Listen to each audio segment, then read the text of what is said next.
এই ৭৫০০ টাকা তোমার কোথায় খরচা হয়েছে? তোমার যে সেদিনকে মার্কেটে ময়ূরকণ্ঠী কালারের কুর্তিটা পছন্দ হলো, তার জন্য কার্ডটা সোয়াইপ করালাম না আমি। আর এই ১২০০ টাকা তোমার কোথায় খরচা হয়েছে? ওখানে কুর্তিটার সাথে ম্যাচিং করে যে জুতোটা কিনলে, তার জন্য তো কার্ড সোয়াইপ করলাম। ও আচ্ছা আচ্ছা, হ্যাঁ ঠিক আছে ছাড়ো।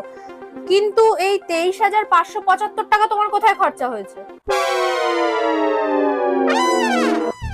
ও, আমার বন্ধু রনি আছে না, ও তো হঠাৎ করে অ্যাক্সিডেন্ট করেছিল, তাই তোকে হসপিটালে অ্যাডমিট করলাম। ও আচ্ছা, এখন কেমন আছো? এখন রনি ঠিক আছে, আজকেই তোকে হসপিটাল থেকে ডিসচার্জ করবে, একটু পরেই তোকে আনতে যাব। আচ্ছা, এই যে তোমার বন্ধু রনি, যার বলছো অ্যাক্সিডেন্ট হয়েছে, ও কি টুম্পা বারে অ্যাডমিট হয়েছিল? আসলে হসপিটালে না সোয়াইপ মেশিনটা খারাপ ছিল, তাই আমাকে হসপিটাল থেকে বললো পাশের বারে গিয়ে কার্ডটা সোয়াইপ করে আসতে। তোর আমাকে ঝুড়ি ঝুড়ি মিথ্যে কথা বলার বন্ধুর সাথে বারে গিয়ে মদ গেলা, তোর আজকে আমি ঘোচাচ্ছি, দাঁড়া।